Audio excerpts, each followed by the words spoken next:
छत्रपति शिवाजी महाराज के द्वारा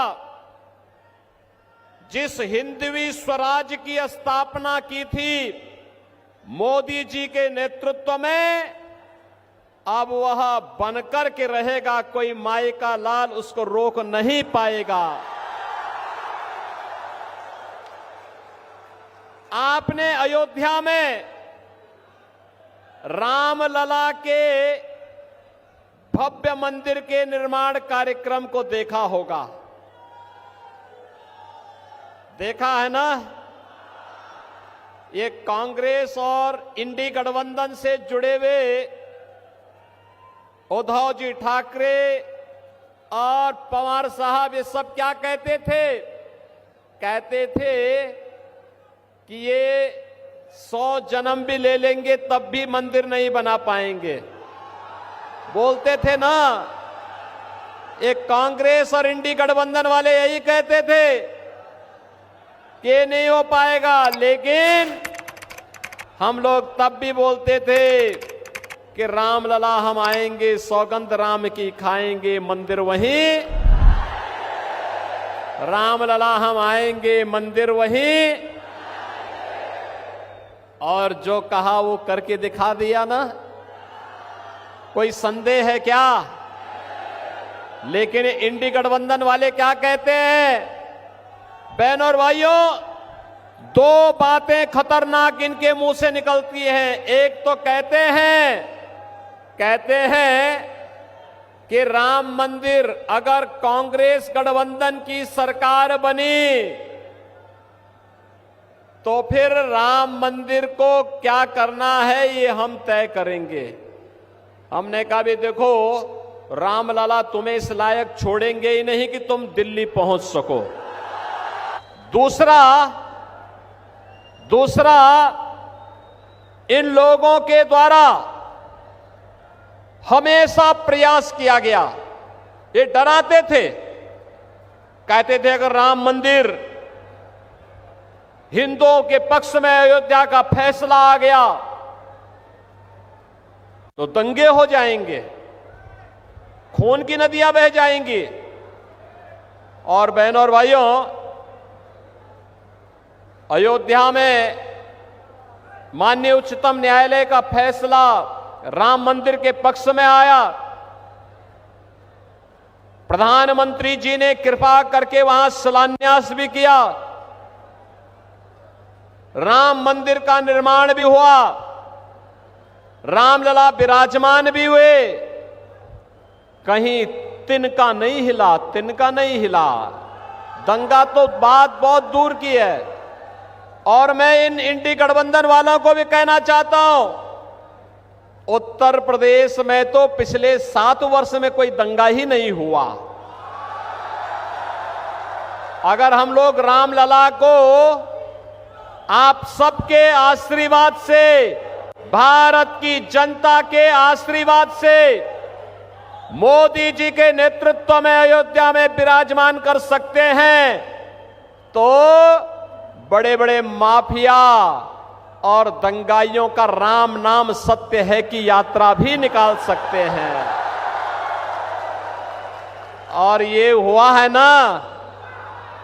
देखो, पहले जो बड़े बड़े माफिया वहां पर सत्ता का संचालन करते थे, धमकाते थे, अराजकता फैलाते थे, बेटी और व्यापारी की सुरक्षा के लिए खतरा बने हुए थे, वहां के विकास के बैरियर बने हुए थे, हमने बुलडोजर चला करके एक झटके में उनकी सफाई कर दी है। आज आप देख रहे होंगे उत्तर प्रदेश में सारा अतिक्रमण समाप्त हो गया। अब वहां दंगा का कोई सोचता ही नहीं है।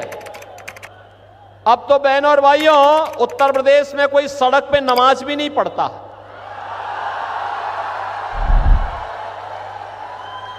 अब वहां मस्जिदों के भी माइक उतर गए। अगले 5 वर्ष में आप देखेंगे कि लोग भूल ही जाएंगे कि ये भी कोई चीज होती थी, कि चिल्लाहट होती थी, लोग परेशान होते थे, लोग भूल जाएंगे।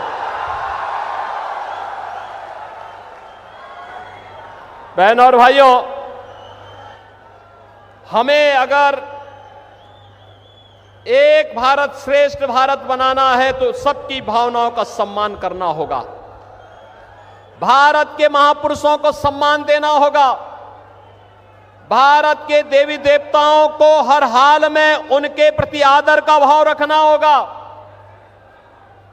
हर बेटी को पूरी सुरक्षा देना होगा, हर व्यापारी को संरक्षण देना होगा, हर युवा के हाथ को रोजगार देना होगा, हर चेहरे पर खुशहाली लाना होगा। और यही तो छत्रपति शिवाजी महाराज का हिंदवी स्वराज का पाठ है। और यही कार्य तो मोदी जी कर रहे हैं। पिछले 10 वर्ष में हमने बदलते हुए भारत को देखा है। बहनों और भाइयों, ये नया भारत, इस भारत में दुनिया के अंदर भारत का सम्मान बढ़ा है, सीमाएं सुरक्षित हुई हैं, आतंकवाद और नक्सलवाद पर लगाम कसा गया है। और आपने भी देखा है, आतंकवाद और नक्सलवाद तो पूरी तरह नकेल कसाई गया है, लेकिन अगर कहीं पटाखा का भी थोड़ा सा जोर से आवाज हो जाए तो सबसे पहले पाकिस्तान सफाई देता कि मेरा हाथ नहीं है, मेरा हाथ नहीं है, क्योंकि उसे मालूम है ये नया भारत है। छेड़ता नहीं, लेकिन कोई छेड़ता है तो छोड़ता भी। और कांग्रेस की सरकार के समय क्या होता था? आतंकवाद होता था, मुंबई विस्फोट हुए थे, कांग्रेस के लोग क्या कहते थे? यूपीए सरकार कहती थी आतंकवादी सीमा पार के हैं। अरे सीमा पार के हैं तो आपकी मिसाइल कब के लिए है? जैसे मोदी जी ने एयर स्ट्राइक करके सीधे पाकिस्तान के अंदर घुस करके आतंकवाद को पूरी तरह तबाह किया। और अब तो आपने देखा होगा, ब्रिटेन के एक बड़े समाचार पत्र ने यह लिखा कि पाकिस्तान के अंदर पिछले 3 वर्ष के अंदर जितने बड़े दुर्दांत आतंकवादी थे वे एक एक करके मारे गए। और मारने वालों में भारत की एजेंसी का हाथ है। भाई, जो हमारा दुश्मन है हम उसकी पूजा थोड़े करेंगे। अरे कोई हमारे लोगों को मारेगा तो हम उसको पूजेंगे नहीं भाई, हम भी तो उसको वही करेंगे जिसका वो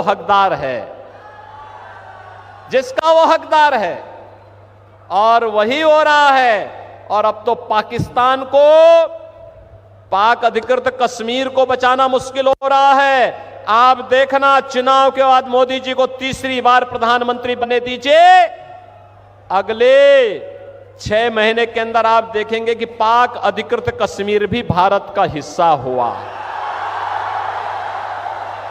ये इसके लिए हिम्मत चाहिए होती है, हिम्मत, दम हो तभी ये काम हो सकता है। ये कांग्रेस की तरह नहीं, इंडी गठबंधन के नेताओं की तरह, उनके घटक दलों की तरह नहीं कि हम आतंकवाद पर कुछ नहीं कर सकते क्योंकि ये तो पाकिस्तान से, यही तो बोलते थे ये लोग।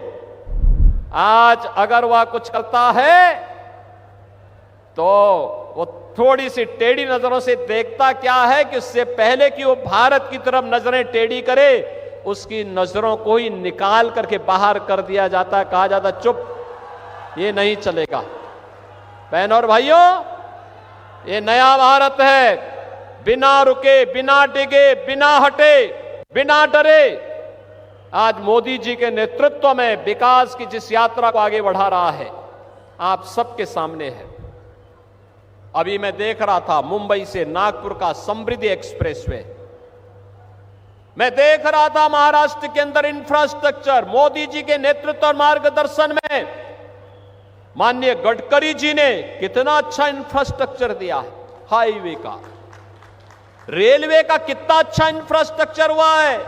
नमो भारत, वंदे भारत, अमृत भारत, अत्याधुनिक वर्ल्ड क्लास ट्रेन, मेट्रो, और युवाओं के लिए आईआईटी भी है। IMBA, triple IT, NIT, world class university, AIIMS, दोनों कार्य एक साथ हो रहे हैं। लोगों को अच्छी स्वास्थ्य सुविधा भी मिल रही है और एजुकेशन के बेहतरीन संस्थान भी आज प्राप्त हो रहे हैं। हर घर नल भी है और नल पर जल भी है। बहनों और भाइयों, आप सोचो, कांग्रेस इंडी गठबंधन जो आज बना है, इनके समय में गरीब भूख से मरता था। आज मोदी जी 25 करोड़ यानी 80 करोड़ लोगों को फ्री में राशन दे रहे हैं। 80 करोड़ लोगों को फ्री में राशन। और यही नहीं, जो ये लोग पाकिस्तान का राग अलापते हैं, इनसे बोलो कि जितनी पाकिस्तान की आबादी है उससे ज्यादा लोगों को मोदी जी ने 10 वर्ष में गरीबी रेखा से उभार करके खुशहाल जीवन जीने के लिए आगे बढ़ाया है। मात्र 23 करोड़ एक कमबख्त पाकिस्तान, आप सोचो कहां पहुंचा दिया इन्होंने पाकिस्तान को। अरे हिंदुस्तान में रहता तो भूखों नहीं मरता, उनको भी फ्री में राशन मिलता। लेकिन आज गली मोहल्लों में कुछ जीव लड़ते हैं ना एक रोटी के टुकड़े के लिए, यही पाकिस्तान में 1 किलो आटा के लिए छीना झपटी होती है। आंदोलन चल रहे हैं, धरना प्रदर्शन चल रहे हैं, बड़े बड़े अभियान चल रहे हैं, आगजनी हो रही है, तोड़फोड़ हो रही है, क्योंकि खाने के लिए कुछ भी नहीं है पाकिस्तान में। तो जो पाकिस्तान का राग अलापते हैं, इनसे बोलो कि जाओ पाकिस्तान में जाके भीख का कटोरा लेकर के भीख मांगो, हिंदुस्तान पे बोझा क्यों बने हुए हो।